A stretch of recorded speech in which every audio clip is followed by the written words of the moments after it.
मतलब बातें करते हुए बोलते हैं ना वो नोट छाप रहा है, एक्चुअली कोई और नोट नहीं छाप रहा है। हिंदुस्तान में सिर्फ एक जो है इंस्टीट्यूशन नोट छापता है, वो कौन है? पैसा। आपकी घर में कोई मशीन तो है नहीं कि आप पैसा छाप रहे हैं। पैसा तो सिर्फ एक चीज छाप रही है, एक इंस्टीट्यूशन छाप रहा है इंडिया के अंदर। कौन सा? यानी कि आप अगर कभी लोन लेने गए, आपको लोन देगा, क्या वो 5% से ज्यादा पे देगा या 5 से कम पे देगा? जब लोगों के पास ज्यादा पैसा होगा तो महंगाई बढ़ेगी या घटेगी? इसी पॉलिसी को बोलते हैं मॉनेटरी पॉलिसी। फिर से सुन लो, मॉनेटरी पॉलिसी मतलब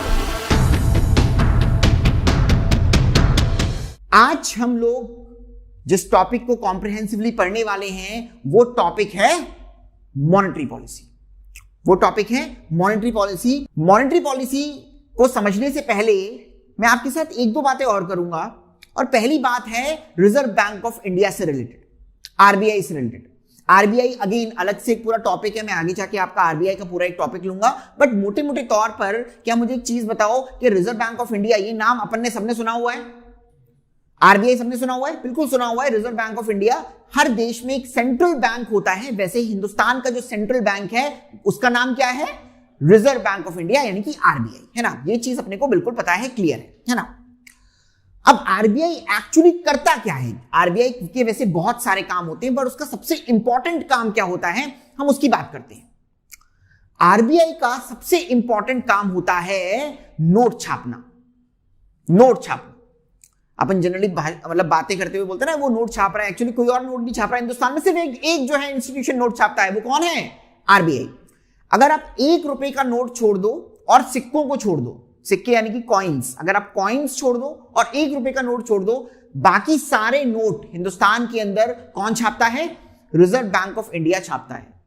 अगर ₹2, ₹5, ₹10, ₹100, जितने का भी नोट होगा वो कौन छापेगा? Reserve Bank of India छापेगा।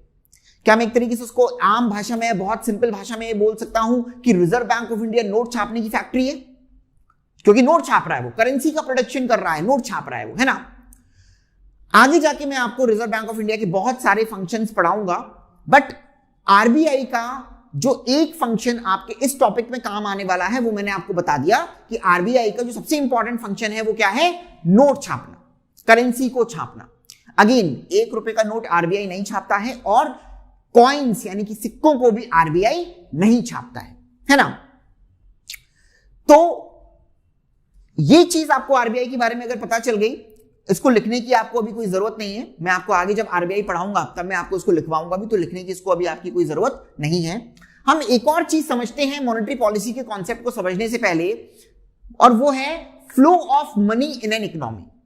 Flow of money in an economy यानी कि किसी भी देश में पैसा कैसे सर्कुलेट होता है, या इसको मैं और अगर सिंपल भाषा में बोलूं तो आपकी जेब में अगर इस समय ₹100, ₹50, ₹200, ₹500 जितने का भी नोट पड़ा है, यानी आपकी जेब तक पैसा आया कैसे? भाई आपने नोट छापे नहीं, नोट तो किसने छापे? रिजर्व बैंक ने, पर वो सर्कुलेट हो के, पास हो के आपकी जेब तक आए। तो हम यहां पर यही पढ़ने वाले हैं कि आखिर आपकी जेब तक पैसा आया कैसे, यानी कि flow of money in an economy, किसी भी देश में पैसा फ्लो कैसे होता है, हम वो पढ़ने वाले। तो ध्यान से समझना, मैं पूरे नोट्स दे दूंगा आपको, पहले ये समझना आपका जरूरी है। आरबीआई के बारे में मैं बता चुका हूं, नोट छापना उसका सबसे इंपॉर्टेंट फंक्शन है। और हम दूसरा एक और जो चीज पढ़ रहे हैं वो कि इकोनॉमी में पैसा फ्लो कैसे होता है, सर्कुलेट कैसे होता है, वो पढ़ रहे हैं, है ना। तो होता क्या है, किसी भी देश में reserve Bank of India RBI ये क्या करता है? नोट छापता है, करेंसी छापता है, करेंसी प्रोड्यूस करता है। कौन करता है? Reserve Bank of India. अब इस करेंसी को यानी कि नोट को RBI commercial banks, commercial bank कभी ये वर्ड सुना है अपन ने? आईसीआईसीआई, एसबीआई, ये जितने भी बैंक हैं जिनमें आपके अकाउंट होंगे या जो अकाउंट खोलते हैं आम लोगों के, ये सब क्या कहलाते हैं? कमर्शियल बैंक्स कहलाते हैं। कमर्शियल बैंक यानी कि बिजनेस करने के लिए ये बैंक बैठे हुए हैं, कॉमर्स कर रहे हैं, कमर्शियल बैंक्स कहलाते हैं। कमर्शियल बैंक वर्ड का मतलब क्लियर है अपने को। आरबीआई ने नोट छापे, और नोट छापने के बाद उसने इन नोटों को किसको दिया? कमर्शियल बैंक्स को दिया, लोन की फॉर्म में। लेट अस से आरबीआई ने 1000 करोड़ रुपए छापे और 1000 करोड़ रुपए कमर्शियल बैंक को लोन की फॉर्म में दिए। अब कुछ समय बाद कमर्शियल बैंक प्रिंसिपल और इंटरेस्ट सहित लोन आरबीआई को चुका देगा, है ना। कमर्शियल बैंक ने जो पैसा लोन की फॉर्म में आरबीआई से लिया था, उसी पैसे को कमर्शियल बैंक्स ने कंज्यूमर को लोन की फॉर्म में दिया और कंज्यूमर ने वो पैसा कमर्शियल बैंक को इंटरेस्ट के साथ, प्रिंसिपल और इंटरेस्ट के साथ चुका दिया। यानी कि कहने का सिंपल सा मतलब है, आरबीआई नोट छापता है, आरबीआई उस पैसे को लोन की फॉर्म में किसको देता है? कमर्शियल बैंक्स को देता है। कमर्शियल बैंक्स को देने के बाद कमर्शियल बैंक उस पैसे को लोन की फॉर्म में किसको देते हैं? कंज्यूमर्स को, आम आदमी को देते हैं। और आम आदमी लोन चुकाता है कमर्शियल बैंक को और कमर्शियल बैंक लोन चुकाता है किसको? आरबीआई। ये साइकिल चलती है। ये चीज अपने को बिल्कुल क्लियर है। अब आप लोगों के दिमाग में एक सवाल आ रहा होगा, सर आपने कभी लोन नहीं लिया, या मान लो आपके पापा जो हैं वो कोई नौकरी कर रहे हैं, तो ये साइकिल आपको थोड़ा सा कंफ्यूज कर रही होगी। सर आपके पापा ने, यानी कि आप पूछ सकते हो कि आपके पापा ने कभी कोई लोन नहीं लिया लेकिन फिर भी उनके पास पैसा है, सैलरी मिल रही है, या आपके पास पैसा है, कहां से आया?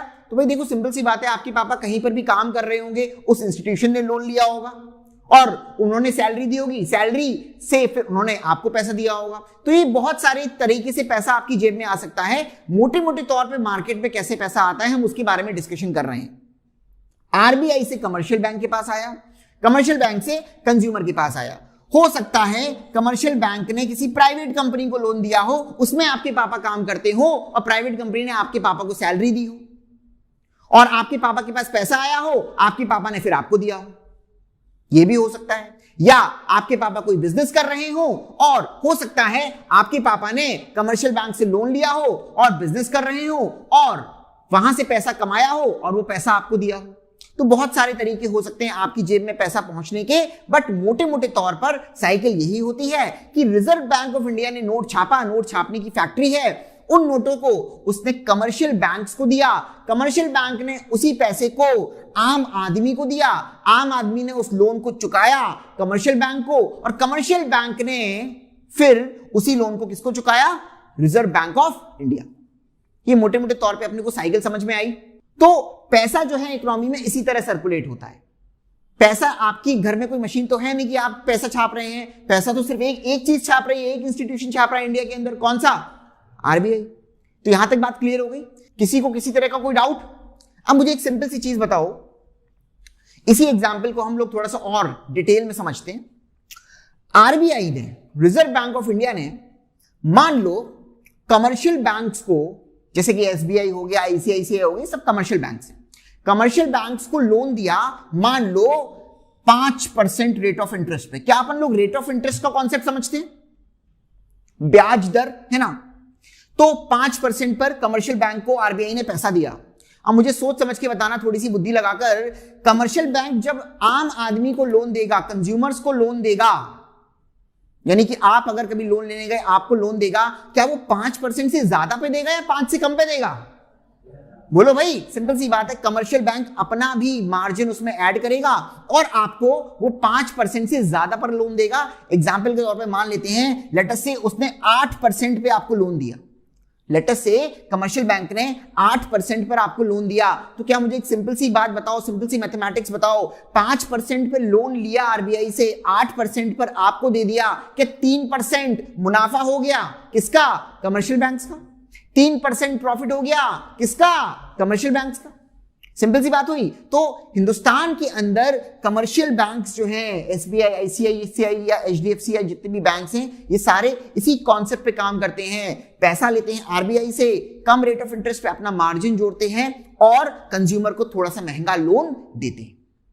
और आपको यहां पर यह भी बात समझ में आ गई होगी कि इकोनॉमी में मनी का फ्लो, यानी कि पैसे का फ्लो कैसे हो रहा है। ये चीज क्लियर हो गई? अब मुझे एक सिंपल सी चीज बताना, सोच समझ के, अपना दिमाग लगाकर। अगर रिजर्व बैंक ऑफ इंडिया अपना रेट ऑफ इंटरेस्ट बढ़ा लेता है, कमर्शियल बैंक्स को जो पैसा दे रहा है और उस पैसे पर जो वो ब्याज चार्ज कर रहा है, रेट ऑफ इंटरेस्ट चार्ज कर रहा है, अगर वो बढ़ा लेता है, रिजर्व बैंक ऑफ इंडिया अगर रेट ऑफ इंटरेस्ट बढ़ा लेता है, तो मुझे एक चीज बताओ, क्या कमर्शियल बैंक ज्यादा पैसा लेना चाहेंगे रिजर्व बैंक ऑफ इंडिया से या कम पैसा लेना चाहेंगे रिजर्व बैंक ऑफ इंडिया से? बोलो भाई, कम पैसा लेने चाहेंगे। कॉमन सेंस की बात है कि अगर रेट ऑफ इंटरेस्ट बढ़ गया तो उधार जो reserve Bank of India commercial bank जो लोन लेना चाहते हैं वो कम लेना चाहेंगे।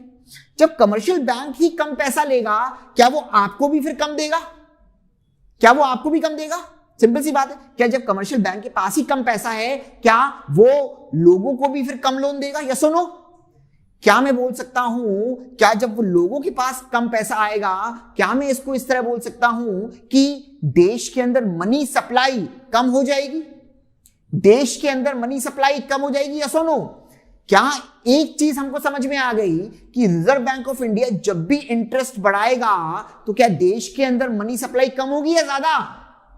कम होगी। सिंपल सी बात, देश के अंदर मनी सप्लाई क्या होगी? कम होगी। और इसको बिल्कुल उल्टा कर दो, जब भी रिजर्व बैंक ऑफ इंडिया ने इंटरेस्ट रेट कम कर लिए, क्या देश के अंदर मनी सप्लाई बढ़ेगी या घटेगी? बढ़ेगी। देश के अंदर मनी सप्लाई क्या होगी? बढ़ेगी या घटेगी? बिल्कुल बढ़ेगी। कॉमन सेंस वाली बात। इस कॉन्सेप्ट पे हर दूसरे साल सवाल आता है कि देश के अंदर इंटरेस्ट रेट अगर बढ़ेंगे घटेंगे तो मनी सप्लाई पर क्या फर्क पड़ेगा। हर दूसरे साल सवाल आता है। तो ये बिल्कुल अपने को कॉन्सेप्ट क्लियर हो गया या नहीं हुआ? रिजर्व बैंक ऑफ इंडिया ने रेट ऑफ इंटरेस्ट अगर बढ़ा दिए तो मनी सप्लाई बढ़ेगी या घटेगी? घटेगी। और रिजर्व बैंक ऑफ इंडिया ने अगर रेट ऑफ इंटरेस्ट को कम कर दिया तो मनी सप्लाई बढ़ेगी या घटेगी? बढ़ेगी। सिंपल सी बात, कोई परेशानी वाली बात इसमें नहीं है। अब एक और चीज मुझे इसी के साथ सोच के बता दो, जब लोगों के पास ज्यादा पैसा होगा तो महंगाई बढ़ेगी या घटेगी?